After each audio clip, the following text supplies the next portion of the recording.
يا أيها الذين آمنوا إذا قيل لكم تفسحوا في المجالس فافسحوا يفسح الله لكم وإذا قيل انشزوا فانشزوا يرفع الله الذين آمنوا منكم والذين أوتوا العلم درجات والله بما تعملون خبير.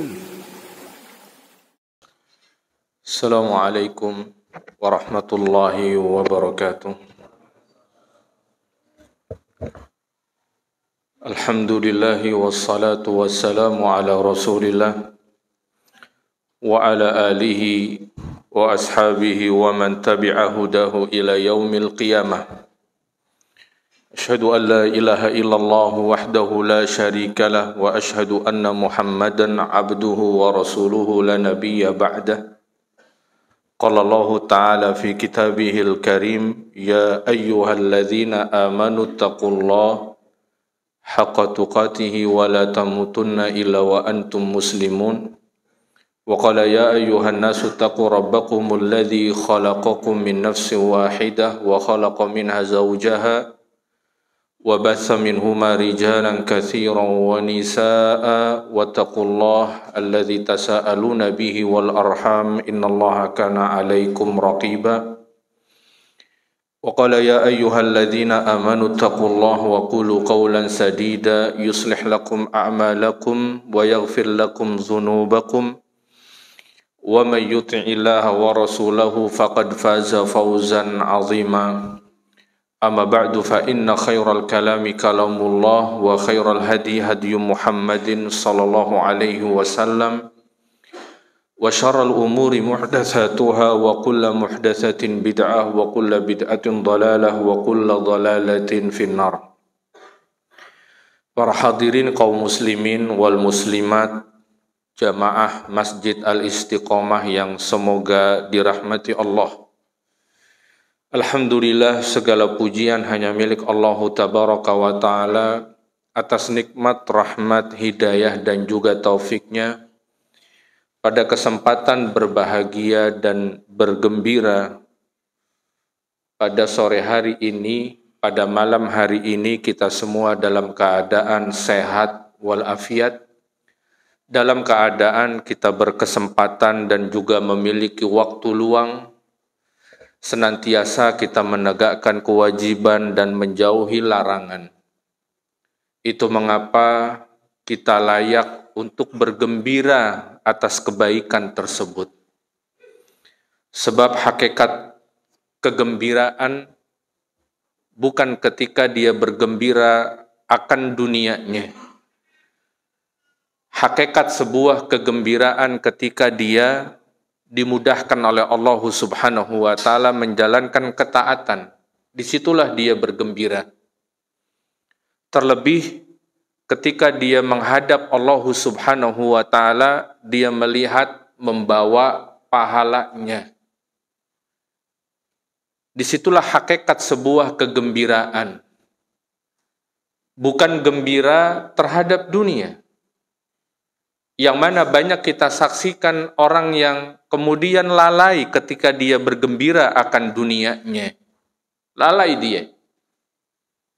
Ada di antara mereka yang kemudian ujub dan berbangga diri atas dunianya. Sehingga gembira terhadap dunia bukan sesuatu yang dipuji oleh Allah Subhanahu wa Ta'ala. Itu mengapa Allah Subhanahu wa Ta'ala mengingkari Qarun yang kita tahu dengan dunia yang dimilikinya. Waktu itu Qarun gembira melihat dunianya. Apa yang dimiliki dari dunianya. Namun Allah tidak menyukainya. Sehingga Allah katakan di dalam kitabnya surat Al-Qasas, Allah berfirman, la tafrah, innallaha la yuhibbul farihin. Kata Allah Subhanahu wa Ta'ala, jangan engkau gembira wahai Qarun. Sesungguhnya Allah tidak mencintai kegembiraan yang seperti itu, kata Allah. Allah nggak suka dengan gembiranya seorang hamba terhadap dunianya. Seharusnya dia bergembira atas ketaatannya kepada Allah. Dia bergembira karena dimudahkan untuk menjalankan perintah dan menjauhi larangan. Kegembiraan itulah yang kemudian digambarkan oleh Nabi Shallallahu Alaihi Wasallam dalam sebuah hadisnya. Nabi Shallallahu Alaihi Wasallam bersabda, "Lis-shaimi farhatani."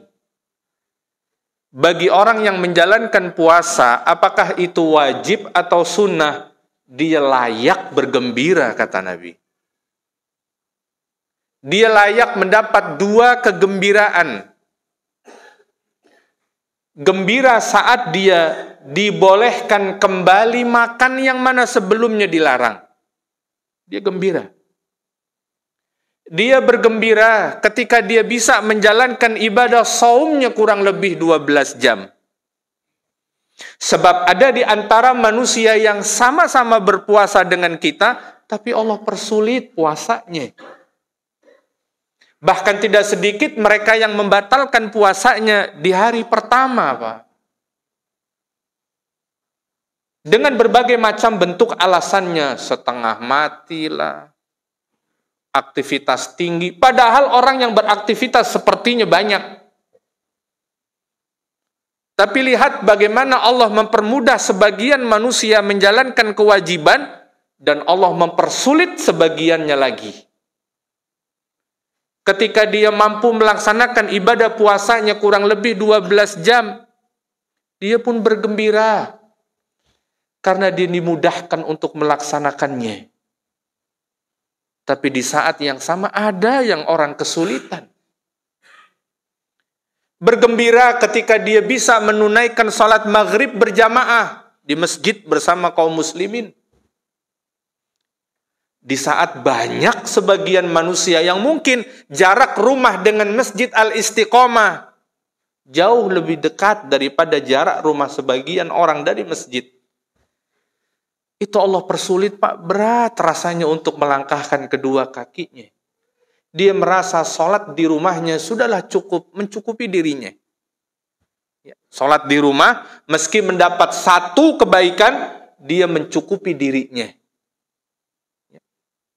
Maka seharusnya seseorang bergembira ketika dia melaksanakan ketaatan. Karena dia mampu mengerjakan apa yang menjadi tujuan Allah menciptakan dia di dunia, yaitu menghambakan diri beribadah kepada Allah. Ketika tujuan itu tercapai, maka dia bergembira. Itu kegembiraan yang pertama. Kegembiraan yang kedua, ketika dia berjumpa dengan Rabb-nya, membawa pahala yang ada di kanan kirinya, dia kembali gembira. Itulah kegembiraan yang Nabi Shallallahu Alaihi Wasallam sebutkan dalam hadisnya. Oleh karenanya ikhwatal iman rahimani wa rahimakumullahu jami'an. Oleh karenanya penting kita menghadirkan suasana gembira tatkala kita melaksanakan ketaatan. Itu menjadi hal yang sangat penting. Sebab kita menyadari perintah Allah dan apa yang dilarang begitu banyak, Pak. Maka kita butuhkan saat itu semangat melaksanakan perintah yang begitu besar. Maka sesuatu yang besar, sesuatu yang banyak, manakala suasana hati kita gembira, menjadi ringan. Pekerjaan kita yang begitu berat dan menumpuk, ketika kita mengerjakannya, suasana hati gembira, selesai, Pak. Tapi apa jadinya pekerjaan yang simpel, sederhana, sedikit, tapi suasana hati kita sedang sedih, sedang kecewa, sedang marah, sedang sakit hati, nggak bakal bisa dia selesaikan. Oleh karenanya suasana gembira ketika menjalankan ketaatan sesuatu yang penting. Karena semua akan menjadi mudah dan ringan. Itulah rahasia kenapa Nabi Shallallahu Alaihi Wasallam bisa menjalankan ibadah yang mustahil untuk bisa kita kerjakan, Pak. Seperti salatnya Nabi SAW qiyamul lail. Salat sunnah yang Nabi kerjakan di malam hari. Untuk rakaat pertamanya saja Nabi menyelesaikan surat Al-Baqarah, Ali Imran, dan surat An-Nisa. Berapa juz tuh, Pak? Hampir 5 juz. Untuk satu rakaatnya. Kurang lebih kalau kita hitung, ya 3-4 jam, Pak. Dan Nabi sholat tarawih, dan Nabi sholat qiyamul lail, baik di dalam atau di luar bulan Ramadan berapa? 11. Itulah bagaimana sholat Nabi yang rasa-rasanya mustahil untuk bisa kita lakukan. Itu ibadah sunnah. Dengan itu Nabi SAW pecah kedua tumit dan bengkak. Dengan itu Nabi tetap menikmatinya, Pak. Mengapa ibadah yang sedemikian berat kita lihat itu mudah dikerjakan oleh Nabi SAW? Karena beliau merasakan kebahagiaan. Beliau dapatkan ketenangan di dalam ibadahnya. Mendapatkan ketenangan di dalam ibadahnya. Kalau seandainya kita bisa menghadirkan suasana gembira dan bahagia, apapun ibadah yang kita kerjakan menjadi ringan, Pak. Kenapa dirasakan begitu ringan kita melangkahkan kaki ke masjid? Karena memang tidak terasa beban. Kita enjoy kok, kita menikmatinya.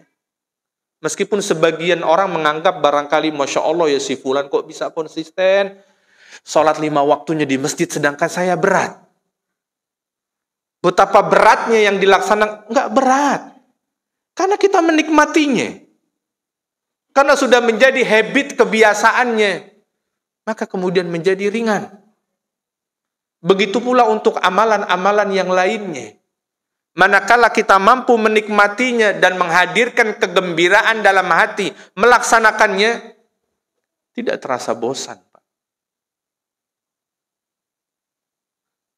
Ketika seseorang membaca Al-Quran, karena dia bergembira ketika membacanya, nggak pernah bosan, meski sudah khatam berkali-kali, Pak. Coba kita lihat para penghafal Quran. Sekali dia murojaah untuk satu halaman, itu bisa 10-20 kali dia ulang-ulang. Apakah dia merasa bosan? Enggak, sama sekali mereka tidak merasakan bosan. Bahkan manakala tertinggal, tidak murojaah di satu harinya, dia merasa ada yang hilang dalam hidupnya. Fenomena ini nyata, Pak. Ketika seseorang bisa menikmati ibadahnya. Ketika seseorang tidak mampu menikmati ibadahnya, pasti di sana ada masalah. Di sana tidak baik-baik saja. Pasti ada sesuatu yang menjadikan ibadah itu tidak lezat, ibadah itu tidak nikmat. Ada sesuatu. Para hadirin yang semoga dimuliakan Allah Subhanahu wa ta'ala. Kembali kita lanjutkan pelajaran kita dari kitab Riyadhis Shalihin, dan kita masih berada membahas bab, yaitu bab kesabaran. Agar hal ini menjadi pelajaran bagi kita, di mana bersabar bukan sebuah perkara yang sederhana dan ringan. Menjadi seorang penyabar, dia banyak melakukan pengorbanan. Menjadi seorang yang penyabar. Itu mengapa Allah Subhanahu wa ta'ala mempersiapkan ganjaran bahkan tanpa hitungan. Kalau sedekah itu, Pak, Allah Subhanahu wa ta'ala sebutkan di dalam kitabnya 100 kali lipat sampai 700 kali lipat. Disebutkan angkanya. Tapi ketika seseorang bersabar menahan dirinya, tatkala dia mampu meluapkannya, namun dia menahannya dengan segala bentuk pengorbanannya, Allah siapkan balasan ganjaran bahkan tanpa hitungan. Hanya Allah yang tahu perhitungannya. Allah tidak sebut berapa kali lipatnya, Pak. Saking banyaknya. Allah menghendaki hanya dirinya yang boleh tahu. Itu saking banyaknya. Maka oleh karena itu para hadirin yang semoga dimuliakan Allah, dengan itu kita kemudian berharap menjadi salah seorang yang memiliki sifat penyabar. Baik, kita masuk pada hadis yang pertama. An Anas radhiyallahu anhu qala sami'tu Rasulullah sallallahu alaihi wasallam yaqulu inna Allah azza wa jalla qala idza ibtalaitu 'abdi bihabibatayhi fasabara awattuhu minhumal jannah yuridu ainaihi rawahul Bukhari. Hadis yang pertama merupakan hadis qudsi, yang mana juga telah kita sebutkan hadis qudsi, di mana Allah Subhanahu wa taala langsung yang menyampaikannya. Kita telah sebutkan perbedaan antara hadis qudsi dengan Al-Qur'an. Hadis qudsi, Pak, hadis yang Nabi langsung meriwayatkannya dari Allah Subhanahu wa taala. Lantas apa bedanya dengan Al-Qur'an? Bedanya dengan Al-Qur'an, hadis qudsi la yuta'abbad bitilawatihi. Hadis qudsi tidak dianggap bentuk ibadah dengan kita membacanya. Beda kalau kita membaca Al-Qur'an. Al-Qur'an, Pak, kita membacanya meski nggak faham satu huruf, Allah ganjar 10 kebaikan. Alif Lam Mim itu bukan satu huruf, melainkan Alif Lam Mim itu terdiri dari 3 huruf. Alifun harf, lamun harf, dan mimun harf. Alif itu 1 huruf, maka 10 kebaikan untuknya. Lam 10 huruf, 1 huruf, maka 10 lagi kebaikan untuknya. Dan mim itu 1 huruf, 10 kebaikan lagi untuknya. Untuk Alif Lam Mim dia mendapatkan 30 kebaikan. Itu yang dimaksud membacanya adalah ibadah. Itu hanya berlaku ketika seseorang membaca Al-Quran. Ketika dia membaca hadis, meskipun itu hadis qudsi, Allah tidak perlakukan demikian. Iya, dia mendapatkan pahala dari membacanya, akan tetapi berbeda pahala seperti dia ketika membaca Al-Quran. Dia mungkin mendapatkan pahala karena niatnya untuk dia menuntut ilmu agama, dapat pahalanya dari sisi itu. Beda ketika seseorang membaca Al-Quran, dia membacanya mendapatkan pahala. Itu bedanya antara hadits qudsi dan Al-Quran. Adapun Al-Quran mutawatir, diriwayatkan secara mutawatir. Adapun hadits qudsi ada di antaranya yang sanadnya dhaif. Ada hadits qudsi yang sanadnya dhaif. Jadi ada yang sahih, ada kemudian yang dhaif.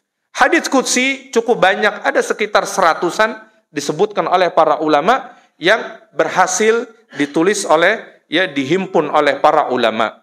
Nah, salah satunya adalah hadis yang sedang kita bahas, diriwayatkan oleh Al-Imam Bukhari rahimahullah, dan hadis qudsi ini dinyatakan sanadnya sahih.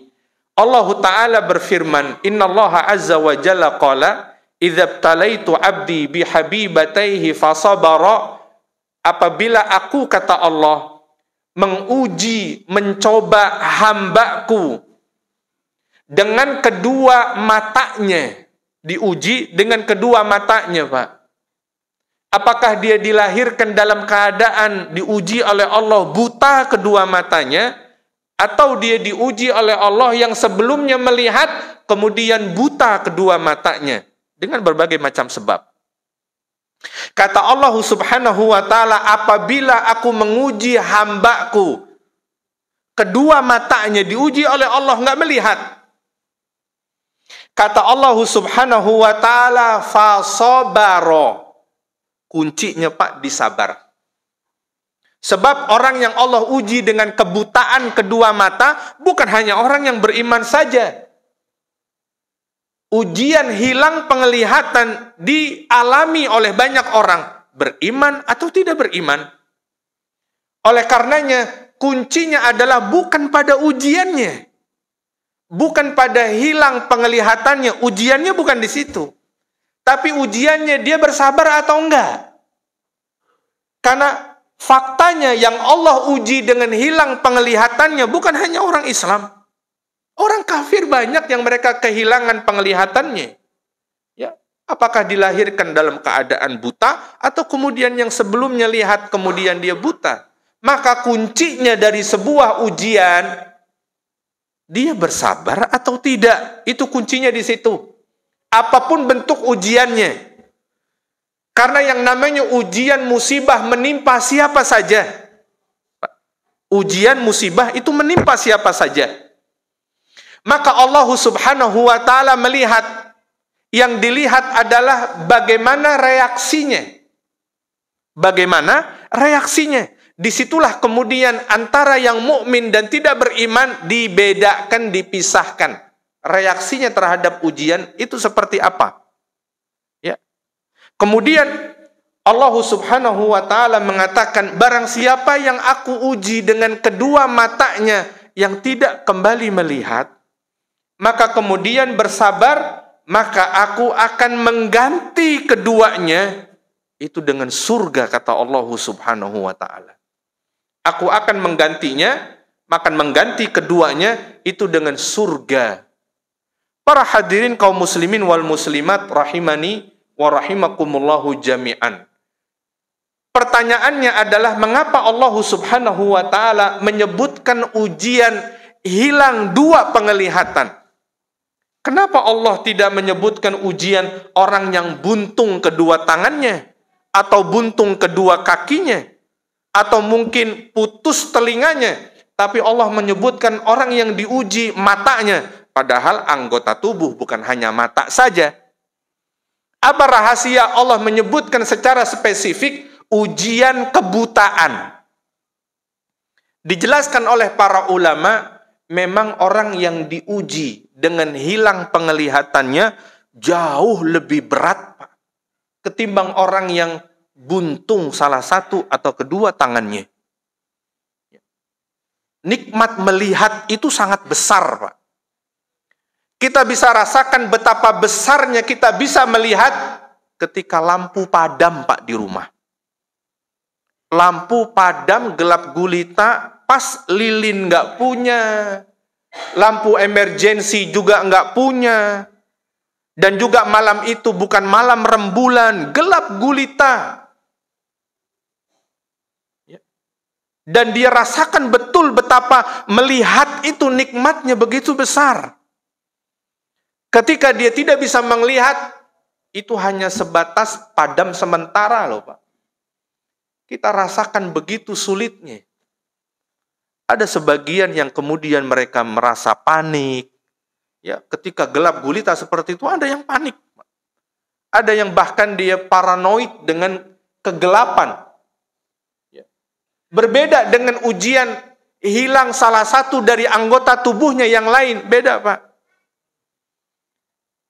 Ketika dia hilang penglihatannya, terasa seolah-olah hilanglah dunia seluruhnya, Pak. Begitu dia buta. Apalagi jika dia hilang penglihatannya yang sebelumnya pernah bisa melihat. Berbeda dengan mereka yang ketika dilahirkan memang sudah buta. Artinya belum dia menikmati apa yang dia lihat dari pemandangan kehidupannya.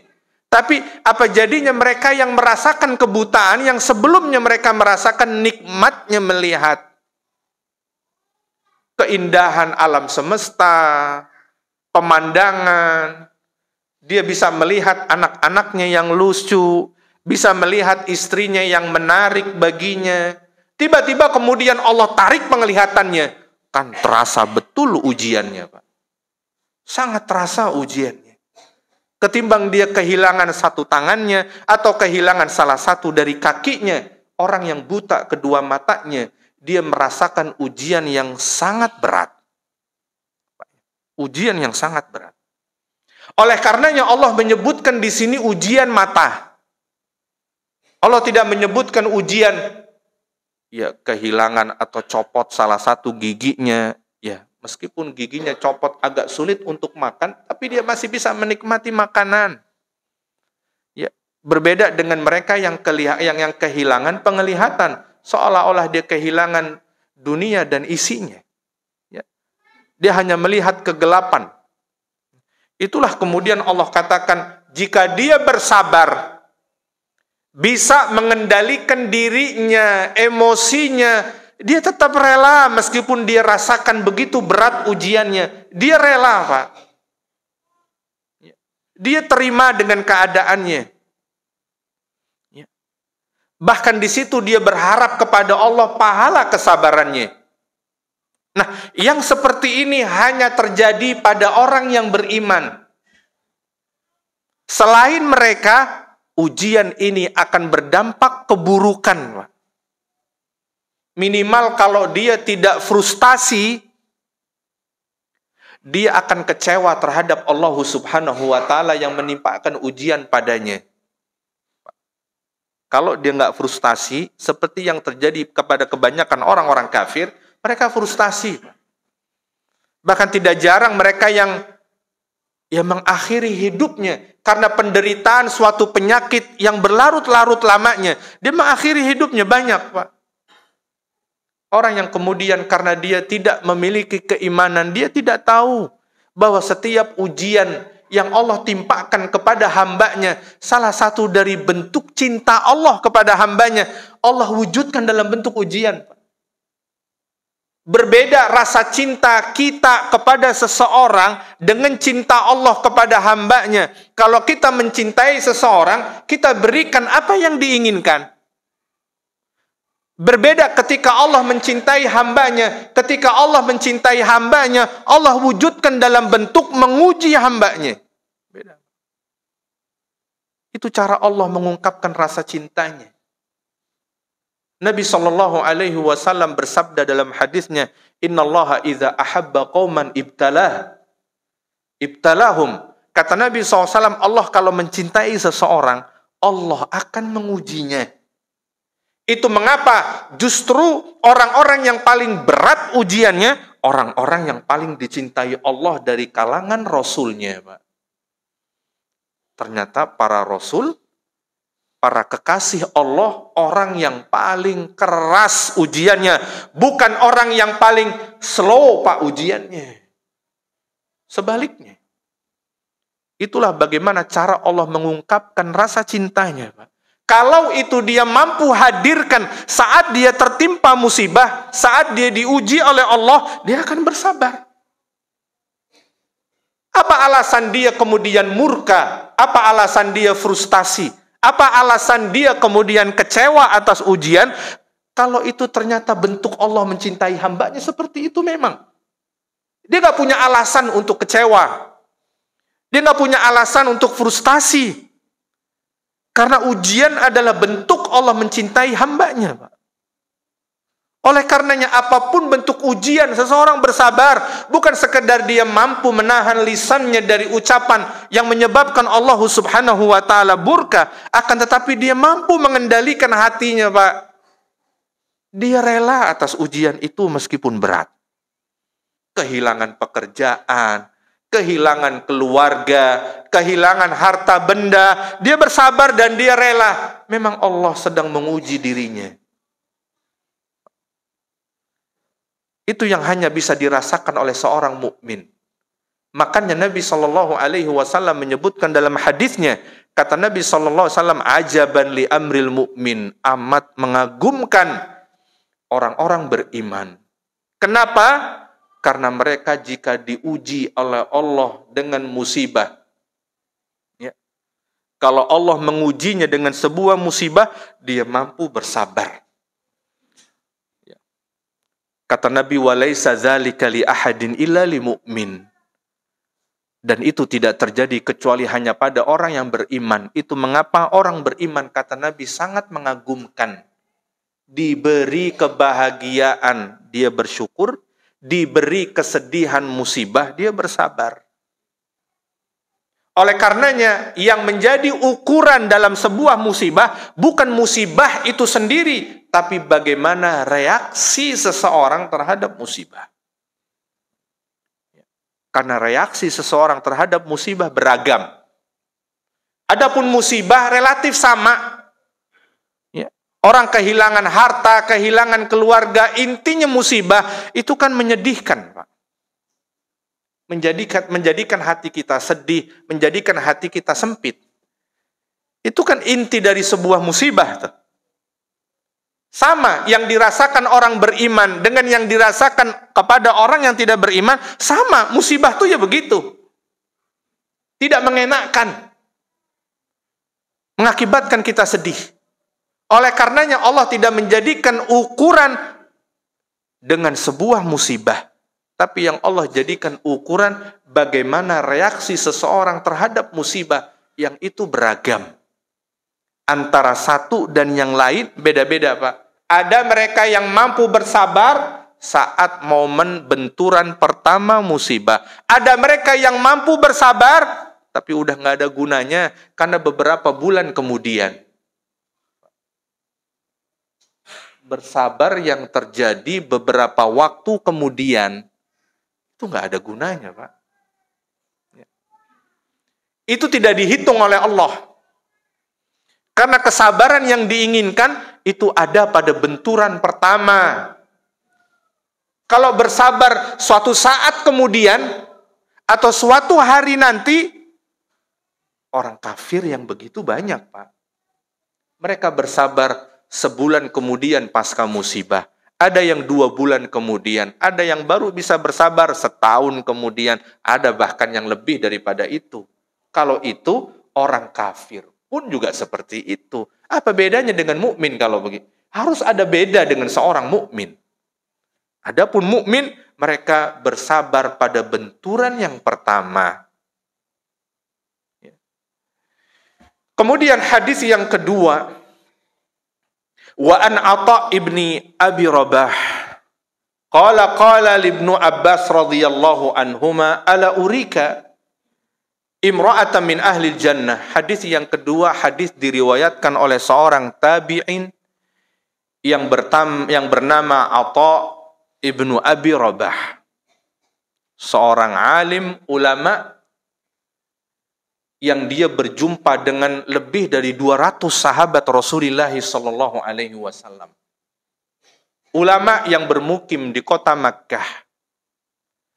Seorang ulama yang dahulunya dia mantan budak belian. Seorang mantan budak yang kemudian dibebaskan, Pak. Atha ibnu Abi Rabah, berkulit hitam, jika berjalan dia pincang, dengan segala kekurangan fisik yang ada pada dirinya. Akan tetapi bagaimana Allah memuliakan seseorang dengan Al-Quran, Pak. Dia seorang alim ulama yang sangat karismatik. Yang memiliki kewibawaan luar biasa. Bahkan di hadapan para raja di masa itu sekalipun. Lihat bagaimana ketika Allah memuliakan seseorang dengan Al-Quran. Dia seorang alim. Dia belajar langsung kepada Abdullah ibnu Umar. Belajar langsung kepada Abdullah ibnu Abbas. Belajar langsung kepada Abu Hurairah. Kepada Ummul Mukminin Aisyah. Dia berjumpa dengan ratusan sahabat Rasulullah yang kemudian menjadikan dia seorang alim di masanya. Orang yang sangat menguasai tentang manasik haji. Sampai-sampai di masanya, Pak, nggak boleh ada yang berfatwa tentang manasik haji di daerah haram kecuali hanya Atha ibnu Abi Rabah. Nggak boleh ada yang berfatwa di zaman itu, Pak. Ketika musim haji tiba, nggak boleh ada yang berfatwa terkait manasik haji kecuali Atha ibnu Abi Rabah. Saking alimnya, Pak. Saking kuasai dia yang namanya manasik haji. Bagaimana tidak? Dia menyebutkan hajinya sampai 70 kali, Pak. Ya. Petugas haji aja nggak sampai 70 kali, Pak. Tiap tahun mereka berangkat haji sebagai petugas. Ini Atha ibnu Abi Rabah 70 kali tercatat melaksanakan ibadah haji. Orang yang sangat wara', ya, orang yang sangat taat kepada Allah Subhanahu wa ta'ala. Suatu ketika datang kepadanya Abdul Malik ibnu Marwan, khalifah pada masa itu, Amirul Mukminin pada masa itu, Abdul Malik ibnu Marwan. di masa Islam berada di puncak kejayaan, Pak. Ya. Di masa Islam berada di puncak kejayaan. Datanglah Abdul Malik ibnu Marwan di musim haji. Yang waktu itu di dalam sebuah tenda, dia bersama para pejabatnya. Dikelilingi para pejabatnya di atas permadani. Dia kemudian meminta hadir Atha ibnu Abi Rabah. Maka masuklah Atha ibnu Abi Rabah ke tendanya Abdul Malik ibnu Marwan, Amirul Mukminin pada masa itu. Maka saking hormatnya Abdul Malik ibnu Marwan, mendudukkan Atha ibnu Abi Rabah, seorang mantan budak hitam legam dan fisiknya cacat. Didudukkan di permadaninya berdua. Kata Abdul Malik ibnu Marwan, wahai Aba Muhammad, ada yang bisa saya bantu? Kira-kira apa kebutuhanmu yang bisa saya penuhi? Kemudian Atha ibnu Abi Rabah mengatakan, wahai Abdul Malik, bertakwalah engkau kepada Allah, justru dapat nasihat. Bayangkan seorang alim, mantan budak belian, menasihati raja. Dia katakan, bertakwalah engkau kepada Allah, wahai Abdul Malik ibnu Marwan, kita ada di tanah haram. Ya. Dan kita berada di tanah haramnya Nabi SAW. Bertakwalah engkau, wahai Abdul Malik ibnu Marwan, terhadap orang-orang miskin yang datang mengetuk pintu rumahmu. Dan bertakwalah engkau, wahai Abdul Malik ibnu Marwan, terhadap anak-anak muhajirin dan ansor. Banyak dia mengingatkan perkara kewajiban-kewajiban seorang pemimpin terhadap rakyatnya. Lantas kemudian Abdul Malik ibnu Marwan mengatakan, wahai Aba Muhammad, saya tadi menawarkan kepada engkau perlu apa? Engkau butuh apa yang bisa saya penuhi? Justru engkau menyebutkan kebutuhan orang lain. Saya menanyakan engkau butuh apa? Adapun keperluan orang lain sudah saya tunaikan, kata Abdul Malik ibnu Marwan. Sekarang apa keperluan Anda, wahai Aba Muhammad? Kata Atha ibnu Abi Rabah, saya tidak punya keperluan kepada manusia apapun, kata dia. Langsung dia keluar. Adapun kepada manusia, saya nggak punya hajat apapun. Wassalam, pamitan. Demikian. Kemudian Abdul Malik ibnu Marwan berkata di dalamnya, inilah sebuah hakikat kemuliaan, kata beliau. Inilah yang namanya kemuliaan. Ya. Seorang mantan budak, hitam belian, gak peduli di hadapan raja sekalipun, keperluan dia hanya kepada Allah, hajat dia hanya ditujukan kepada Allah, tidak kepada raja sekalipun. Bahkan di zamannya Walid ibnul Malik, ibnu Abdul Malik, di masa yang lain berbeda, ya, di musim haji, Al-Walid ibnu Abdul Malik, ini seorang raja. Di musim haji, dia berhaji dengan para putra mahkotanya, Pak. Orang sangat menghormatinya. Bagaimana? Raja dan para putra mahkota. Di musim haji, telah ada peraturan nggak boleh ada yang berfatwa kecuali Atha ibnu Abi Rabah. Kecuali Atha ibnu Abi Rabah, nggak boleh ada yang berfatwa. Maka ada satu permasalahan yang dia ingin tanya dengan anak-anak, dengan pangeran-pangerannya. Waktu itu Atha ibnu Abi Rabah sedang sholat di depan Ka'bah. Ini raja, Pak, mau bertanya, dibuat nunggu. Diselesaikan dulu sholatnya. Dibuat nunggu dia. Ya. Begitu selesai sholat, barulah kemudian Walid ibnu Abdul Malik bertanya tentang permasalahan yang tidak difahaminya. Dijawab oleh Atha ibnu Abi Rabah, bahkan tanpa menolehkan ke arahnya, Pak. Menoleh aja enggak, dijawab. Pertanyaan dijawab, tapi enggak noleh. Karena dia sedang melaksanakan sholat, atau lagi sedang antara dua sholatnya, atau rakaat berikutnya. Ya. Kemudian si para pangeran ini pun merasa heran, bertanya kepada bapaknya, wahai bapak, siapa orang ini? Ya, kenapa kita diperlakukan seperti ini? Keluarga kerajaan justru kita menunggu dia harus sholat dulu lagi. Ya, begitu selesai dijawab, dia kembali melanjutkan sholatnya. Dia nggak peduli itu anak raja kayak mau raja sekalipun. Kemudian kata Walid ibnu Abdul Malik, ya seperti inilah ketika Allah memuliakan seseorang. Ya, Allah memuliakan sebagian orang, dan Allah pun merendahkan sebagiannya lagi. Dan Allah memuliakan si mantan budak ini, Atha ibnu Abi Rabah. Seperti itulah Pak, ketika Allah memuliakan seseorang dengan kitabnya.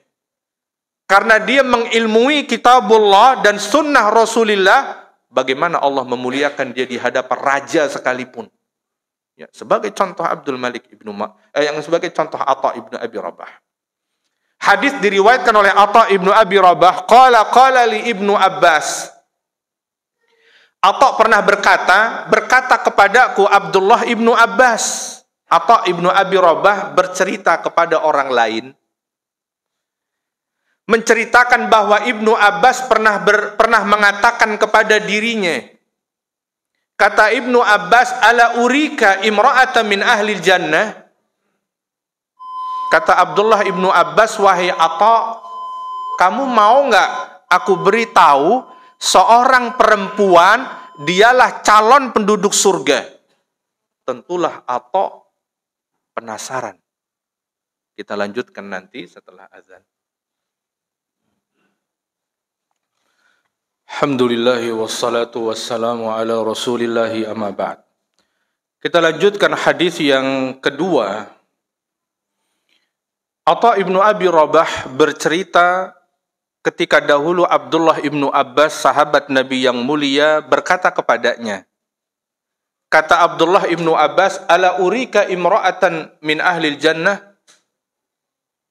Dikatakan kepada Atha oleh Ibnu Abbas, wahai Atha, maukah kamu aku tunjukkan kepada seorang perempuan yang mana dia merupakan calon penduduk sorga? Tentulah Atha menjawab, tentu wahai Ibnu Abbas, kita penasaran yang seperti apa. Karena beliau berada di masa atau semasa dengan para sahabat, tentulah pengalaman sahabat ketika hidup bersama Nabi Shallallahu Alaihi Wasallam sesuatu yang sangat berharga. Bagaimana para sahabat dengan Nabi itu sangat berharga bagi mereka yang hidup setelahnya, Pak, dari kalangan tabi'in. Maka Atha ibnu Abi Rabah tentulah penasaran, ada seseorang yang disebut sebagai calon penduduk sorga. Kalau sekarang ada yang mengatakan itu, ya kita langsung nggak tertarik, Pak. Siapa yang menjaminnya dia calon penduduk sorga? Ya kita nggak penasaran, bahkan kita nggak ingin tahu. Bahkan kita katakan, bahkan kita cemooh. Kalau hari ini ada orang yang mengklaim bahwa dia adalah calon penduduk sorga, kita bahkan mencemoohnya. Tapi ini kejadian di masa tabi'in yang dia bertemu dengan ratusan sahabat Rasulullah yang pernah berinteraksi bersama Nabi Shallallahu Alaihi Wasallam. Tentu yang dikatakan Ibnu Abbas sebuah realita, nyata, fakta. Tentulah dia penasaran karena orangnya masih hidup di masanya atau Ibnu Abi Rabah. Tentulah dia ingin tahu seperti apa. Apakah dia dijamin masuk surga karena fisiknya yang cantik rupawan? Ataukah karena apa? Kan penasaran. Qala hadhil mar'atu sauda.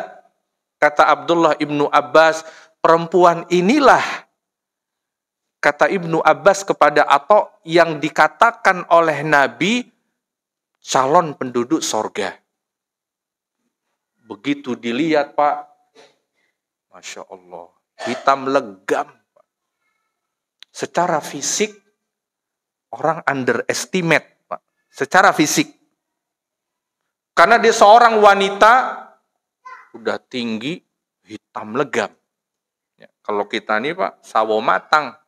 Meskipun gelap. Ya, tapi masih sawo matang. Ini hitam legam. Ya, kalau antum yang pernah umroh melihat gimana hitam legamnya mereka, itu bukan lagi hitam, Pak, agak keunguan, Pak. Agak kebiruan, agak-agak biru, Pak. Saking hitamnya. Orang yang dianggap sebelah mata oleh kebanyakan orang nggak disangka, kata Ibnu Abbas, perempuan ini loh yang dahulu ketika mendatangi Nabi Shallallahu Alaihi Wasallam, yang dahulu datang kepada Nabi, orangnya masih hidup. Konon katanya namanya adalah Sa'irah al-Asadiyah. Ya, dia seorang wanita berkulit hitam. Kata Ibnu Abbas, perempuan ini loh yang dahulu datang kepada Nabi Shallallahu Alaihi Wasallam karena memang masanya belum jauh, Pak. Dan wanita itu pun masih hidup. Yang datang kepada Nabi Shallallahu Alaihi Wasallam mengeluhkan penyakitnya. Dia mengatakan, ya Rasulullah, saya punya penyakit yang saya kemudian tiba-tiba kalau sedang datang serangan, dia pingsan, tidak sadarkan diri dan terkapar. Para ulama menjelaskan penyakit yang diderita adalah ayan. Yang kalau sedang datang serangan kan tiba-tiba itu, Pak. Orang tidak sadarkan diri, terkapar, kejang-kejang, itu yang terjadi pada orang ayan. Dia datang kepada Nabi mengeluhkan penyakitnya. Dia mengeluh kepada Nabi Shallallahu Alaihi Wasallam bukan semata-mata karena penyakitnya. Dia mengeluh kepada Nabi karena kalau sedang datang serangan, kalau sedang kambuh, dia terkapar, tidak sadarkan diri, tersingkap aurat, terbukalah kemudian warna kulit hitam legamnya, Pak. Yang kalau orang sekarang ini kejadian pada tundukkan pandangan semua tuh, Pak. Yang orang kalau seandainya itu terbuka auratnya, dia pada tundukkan pandangan semua. Coba kalau putih. Pada mengangkat pandangan semua itu. Artinya sampai segitunya ini perempuan punya rasa malu, Pak. Meskipun mungkin barangkali dia menyadari kalaupun tersingkap aurat saya, mungkin para pria akan menutup kedua matanya. Mungkin dia menyadarinya karena nggak ada yang menarik dari fisiknya. Dia seorang wanita yang tidak menarik pandangan, tidak lagi juga muda. Nggak menarik untuk dilihat. Tapi yang menjadi pelajaran bagi kita betapa dia memiliki rasa malu yang tidak dimiliki oleh kebanyakan perempuan hari ini, Pak. Yang hilang rasa malu mereka. Bahkan justru yang muncul rasa bangga ketika orang lain bisa mencuci matanya dengan fisiknya. Banyak hari ini kaum wanita yang merasa bangga ketika dia mampu mencuci mata sebagian pria sehingga matanya bisa dicuci. Dengan apa? Dengan auratnya. Dia bangga. Justru dianggap sebagai simbol modernisasi, Pak. Ya. Jadi ternyata bukan hanya senjata yang dimodernisasi, Pak, ya. Ya. Cara berpenampilan pun demikian, mereka anggap bahwa ya semakin terbuka, semakin modern. Itulah persepsi orang hari ini. Belajarlah kepada wanita ini, Sa'irah al-Asadiyah. Meskipun secara fisik dia menyadari tidak menarik fisiknya untuk dilihat, bahkan oleh pria sekalipun, tapi dia mengadu kepada Nabi. Terkadang dia pun terkena serangan ayannya. Yang menjadi masalah besar baginya bukan karena serangan ayannya, tapi saat dia tidak sadarkan diri, tersingkap auratnya. Maka dia meminta kepada Nabi, ya Rasulullah, tolong berdoalah kepada Allah untuk saya. Berdoalah kepada Allah untuk kesembuhan saya. Dia selalu bersedih karena ya selalu terbuka auratnya. Maka Nabi SAW bersabda, qala in syi'ti sabarti walakil jannah. Kata Nabi, wahai perempuan, kalau engkau ingin, ya, kalau engkau mau, engkau bersabar dan bagimu sorga. Bersabar atas penyakit ayanmu dan bagimu sorga. Dan kalau engkau mau, saya akan doakan kepada Allah, insya Allah Allah berikan kesembuhan. Engkau pilih mana? Antara bersabar atau saya doakan dan insya Allah Allah memberikan kesembuhan. Maka wanita tadi, Pak, dengan keilmuan yang dia miliki, betapa sabar, begitu besar pahalanya di sisi Allah. Maka ternyata dia memilih kesabaran. Kata wanita tadi, asbiru ya Rasulullah. Aku memilih bersabar. Ya. Ketimbang aku memilih sembuh, dengan sembuh aku tidak mendapatkan pahala sabar. Karena ketika sembuh tidak ada lagi kesabaran di situ. Sebab bersyukur kepada Allah tidak lebih besar pahalanya dari bersabar terhadap musibah. Bersyukur atas nikmat tidak lebih besar pahalanya daripada bersabar terhadap musibah. Wanita itu cerdas. Dia bisa menilai, dia bisa berhitung bahwasanya pahala bersabar jauh lebih besar daripada dia bersyukur kemudian atas kesembuhan. Maka dia milih, saya bersabar ya Rasulullah. Enggak apa-apa, penyakit ayan ini saya derita dalam waktu yang sangat lama. Akan tetapi wanita tersebut mengatakan, ya Rasulullah, akan tetapi doakanlah ketika saya kambuh, Allah menjaga aurat saya. Itu saja permintaannya.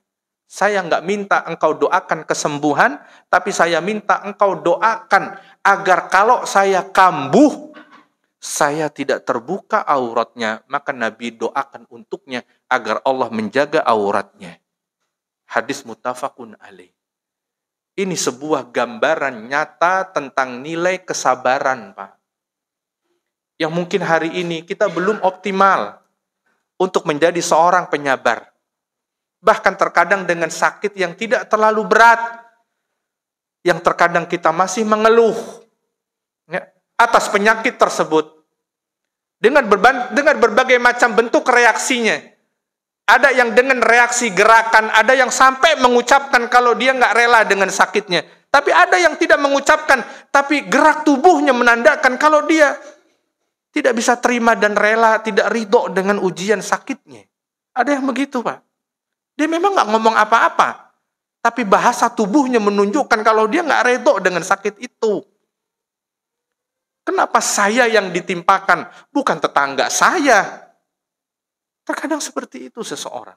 Tidakkah kita mengambil pelajaran dari wanita mulia tadi, yang Nabi Shallallahu Alaihi Wasallam katakan, kalau engkau bersabar, kamu pasti masuk surga, kata Nabi. Inilah yang kata Abdullah ibnu Abbas, seorang wanita yang Allah persaksikan, yang Nabi persaksikan dia calon penduduk surga. Lihat, karena kesabarannya, bukan? Karena kesabarannya. Karena kesabaran dia menghadapi musibah. Baik, pelajaran apa yang bisa kita ambil dari hadis Nabi Shallallahu Alaihi Wasallam di atas, bahwa salah satu bentuk pengobatan yang banyak ditinggal oleh kaum muslimin sekalipun, banyak berdoa, Pak. Banyak di antara kita yang kalau sakit, yang teringat di benaknya langsung pergi ke dokter, langsung pergi ke rumah sakit. Bukan nggak boleh. Berobat bukan nggak boleh. Namun seharusnya yang pertama dia berdoa dulu kepada Allah, Pak. Itu harusnya bagi seorang mukmin. Kita tidak menafikan peran seorang dokter yang memberikan resep, yang membantu seseorang. Enggak, kita enggak menafikannya. Tapi seharusnya bagi seorang mukmin kalau dia sakit, yang pertama terbetik di benaknya, dia memohon kesembuhan kepada Allah. Itu pengobatan yang jarang disentuh oleh kaum muslimin. Padahal dia punya Allah yang menyembuhkan. Nabi Ibrahim alaihi salatu wassalam mengatakan, Allah abadikan di dalam kitabnya, فَإِذَا مَرِدْتُ فَهُوَ يَشْفِينَ. Kalau aku sakit, dialah Allah yang menyembuhkan. Jadi kalaupun kita pergi ke dokter, kita yakini itu hanya sebab. Yang menyembuhkan bukan dokter, yang menyembuhkan bukan resep yang diberikan oleh dokter, dia hanya sebab yang dibolehkan untuk kita tempuh dalam rangka berobat. Kesembuhan tetap kita yakini datangnya dari Allah. Dan faktanya demikian. Berapa banyak orang yang kita temukan bertahun-tahun, Pak, berobat, dia tidak mendapatkan kesembuhan. Bahkan dia meninggal dunia. Bertahun-tahun berobat. Ada orang yang nggak pergi ke dokter. Cukup dia meruqyah dirinya sendiri. Yang sakit di bagian perut, dia meruqyah bagian perutnya. Dan Allah berikan kesembuhan. Obat doa ini yang paling banyak ditinggalkan. Seharusnya kita berdoa itu yang pertama. Selanjutnya kita dibolehkan untuk berobat. Nah, bahwa pengobatan sebuah penyakit adalah doa. Wanita ini datang kepada Nabi meminta didoakan, Pak. Emang tabib nggak ada hari itu? Tabib ada. Ya. Para dokter, ya kalau sekarang disebut dokter, kalau dulu disebutnya tabib, ada di masa itu. Kenapa wanita ini tidak datang meminta resep ke tabib? Dia memilih doa. Karena dia yakin semua penyakit, kesembuhan datangnya dari Allah. Itu mengapa dia datang kepada Nabi untuk didoakan. Kemudian hadis di atas menerangkan kepada kita bahwa hukumnya boleh kalau kita sakit nggak berobat, Pak. Kalau kita sakit nggak berobat. Seperti halnya wanita tadi yang dia sakit, dia nggak minta kesembuhan, dia nggak minta didoakan kepada Nabi kesembuhan. Artinya wanita tadi memilih tetap sakit. Dengan harapan apa? Dengan harapan dia mendapatkan pahala bersabar karena sakitnya. Oleh karenanya, Pak, dari hadis ini sebagian ulama memang khilaf. Khilaf di kalangan mereka ketika seorang sakit berobat itu hukumnya wajib ataukah mubah. Syekhul Islam Ibnu Taimiyah rahimahullah mengatakan bahwa orang yang sakit berobat itu nggak wajib. Apa dalilnya? Ya dalilnya perempuan ini. Buktinya perempuan ini ya tidak dicemooh oleh para sahabat lainnya, bahkan Nabi tidak menghardiknya. Bahkan Nabi memberikan saran kepadanya. Engkau tetap sakit itu jauh lebih baik dengan engkau bersabar ketimbang engkau sembuh. Ini mengisyaratkan bahwa berobat itu hukumnya tidak wajib. Tapi tentu di sini para ulama mengklasifikasikannya seperti apa. Apabila sakitnya masih bisa dia tahan, sebagaimana perempuan dalam hadis ini menahan rasa sakitnya, maka silahkan dia lakukan. Al-Imam Syekh Saleh Al-Munajjid rahimahullah, beliau memberikan klasifikasi rincian. Berdasarkan dalil-dalil tadi, anjuran kita berobat. Bahkan Nabi SAW sakit pun beliau minum obat. Makanya kita mengenal ada istilah tibun nabawi, pengobatan ala Nabi. Nabi sendiri, Pak, berbekam. Bekam itu kan obat. Nabi sendiri ketika sakit ya minum habbatus sauda. Habbatus sauda kan juga obat. Ya. Meskipun di kita nggak boleh disebut obat, disebutnya jamu. Ya, padahal sejak sebelum dikenal obat modern, itu obat yang dikenal oleh umat manusia. Tapi sekarang nggak boleh disebut obat. Entah maksudnya apa. Ya, kalau disebut jamu boleh, kalau disebut obat nggak boleh. Ya, padahal ribuan tahun yang lalu itu dianggap obat. Kata Syekh Shalih Munajjid hafizahullahu taala, beliau merinci apabila seseorang mengidap satu penyakit yang bisa mengakibatkan kematian, maka dia wajib berobat, Pak. Dia berdosa kalau nggak berobat. Kalau penyakitnya bisa menyebabkan kematian, kanker, atau penyakit yang bisa mematikan lainnya. Dan apabila sakitnya dia tidak berobat, dapat melemahkan badannya, namun keadaannya tidak seperti yang pertama tadi, tidak menyebabkan kematian, hanya fisiknya lemah saja, maka kondisi yang seperti ini berobat hukumnya sunnah. Pilihan baginya, seperti wanita tadi. Wanita itu tentu dengan sakitnya dia lemah, tapi tidak sampai menyebabkan kematian. Kalau sampai menyebabkan kematian, wajib seseorang berobat dengan berobat yang halal tentunya. Yang ketiga, berobat hukumnya mubah. Jika dia tertimpa penyakit tidak seperti dua keadaan sebelumnya. Artinya penyakit sakitnya tidak menjadikan tubuhnya lemah. Kan ada sakit-sakit ringan, Pak, ya. Sakit-sakit ringan yang tidak menyebabkan kematian, cuma sekedar sakit kepala, cuma sekedar pening misalkan, senut-senutan. Itu kan penyakit ringan yang tidak menjadikan fisiknya lemah. Maka yang seperti ini berobat hukumnya mubah. Pilihan baginya. Silahkan dia mau berobat, silahkan tidak berobat, dan dia ingin bersabar merasakan setiap sakit yang dia derita, itu menjadi pahala baginya. Dan berobat itu menjadi makruh jika malah dengan berobat dia mendapatkan penyakit yang lebih parah. Berobat bisa menjadi makruh apabila dia berobat itu bisa menyebabkan makin parah penyakitnya. Dia menderita misalkan ya penyakit darah tinggi. Dia berobat, minum dalam jangka waktu yang sangat panjang. Minum obat kimia misalkan. Untuk menstabilkan tekanan darahnya bertahun-tahun dia minum. Bahkan terkadang tanpa resep dokter. Ini bertahun-tahun Pak Dokter, bertahun-tahun ini obat untuk mengendalikan darah tingginya, ternyata berdampak kepada ginjalnya. Nah, apabila hal demikian terjadi, maka berobat dengan cara itu makruh hukumnya. Maka hendaknya dia berobat dengan cara yang aman. Ya, mengikuti resep dokter, kemudian ada dosisnya dia perhatikan. Jika tidak memperhatikan dosis dan kemudian resep dari dokter, berobat menjadi makruh hukumnya. Ya. Saya kenal seseorang yang sejak muda dia darah tinggi, tekanan darah tingginya Pak nggak turun-turun, sehingga dia diberikan obat, memang stabil, tapi bertahun-tahun dia mengkonsumsinya. Ya. Pada akhirnya dia terkena ginjalnya, dan sekarang dia hidup dengan satu ginjal, yang itu kemampuan ginjalnya tinggal 5%.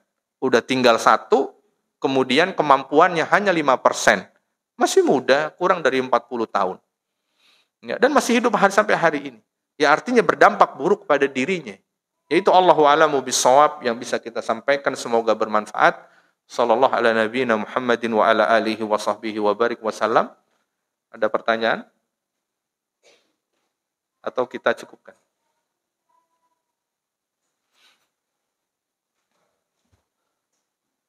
Baik, jika tidak ada, kita cukupkan dengan kafaratul majlis. Subhanakallah bihamdika, asyhadu an la ilaha illa anta, astaghfiruka wa atubu ilaik. Assalamualaikum warahmatullahi wabarakatuh.